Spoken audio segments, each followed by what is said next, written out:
Hello, friends. Hope you all are healthy and happy. Today we'll understand charities and charitable organizations in India. Across India, from crowded city streets to remote villages, charities touch lives every day. They educate children, heal the sick, protect the environment, and preserve our culture. In this documentary, we will explore what are these organizations? How do they structured and actually work? What laws govern them? And what role do they play in the modern economy? Today, we take a closer look at understanding charities, with special reference to the Income Tax Act of 1961. Why Income Tax Act?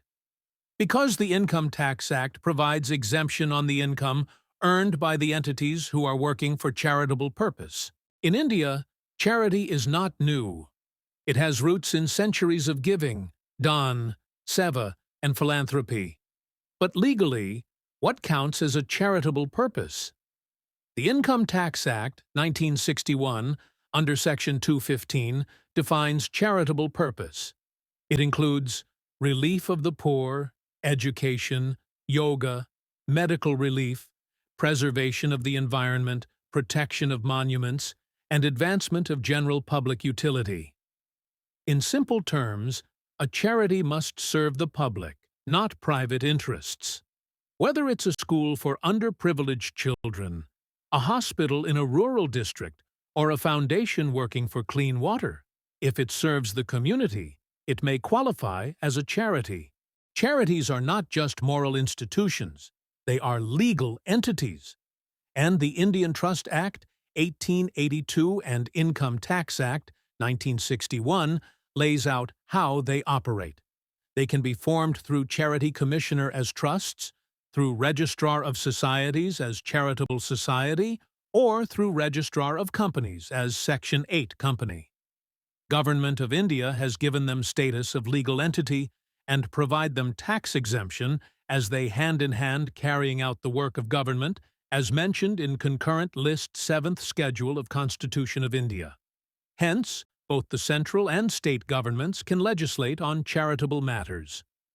Additionally, the Income Tax Act defines charitable purpose and provides tax exemptions for charitable organizations. To gain tax exemptions, a charity must be registered under Section 12, A, B, or 1023C. Earlier, this was under 12A and 12AA, but from 2021, the law made registration under 12AB compulsory. What does this mean?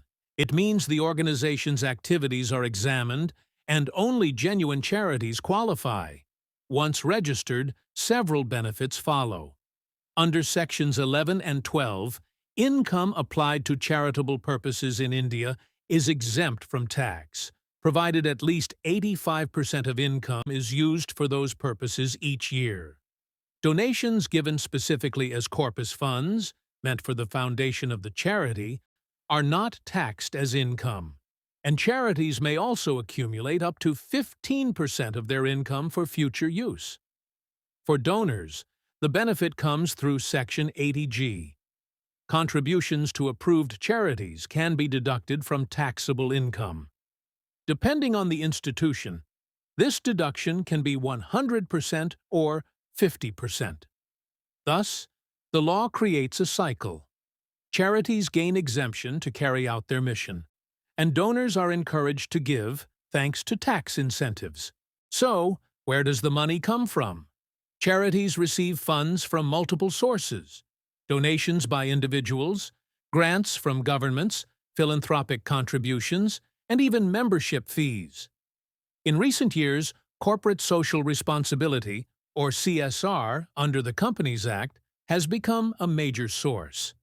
Companies above a certain threshold must spend a percentage of profits on CSR, and many choose to channel this through charities.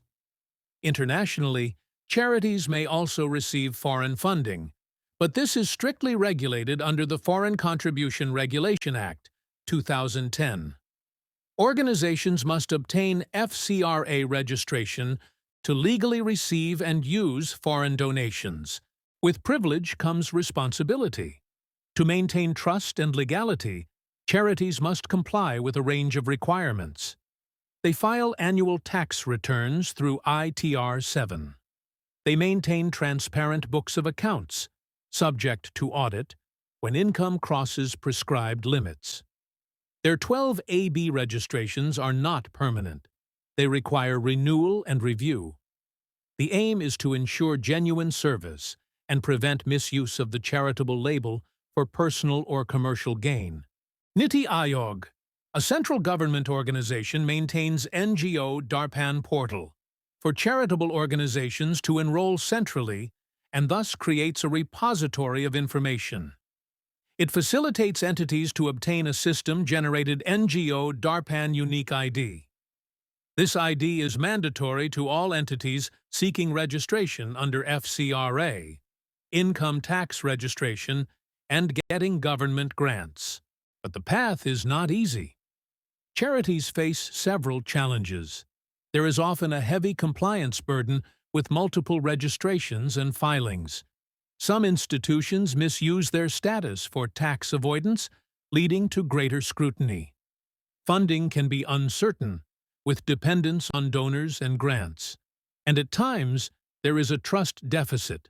People question whether charities use donations wisely. Transparency and accountability remain pressing issues.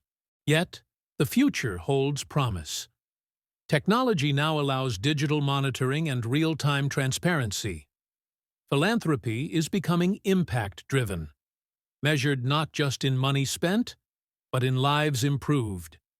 Government, corporates, and NGOs are working closer than ever. And as more people understand the tax benefits of giving, individual participation is growing. The way forward is clear: accountability, innovation, and a renewed spirit of service. Charity is more than giving. It is the bond that connects us as a society.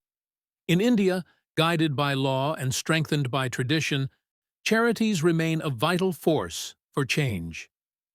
The Income Tax Act of 1961 gives them structure. But it is compassion, generosity, and a shared sense of responsibility that gives them life.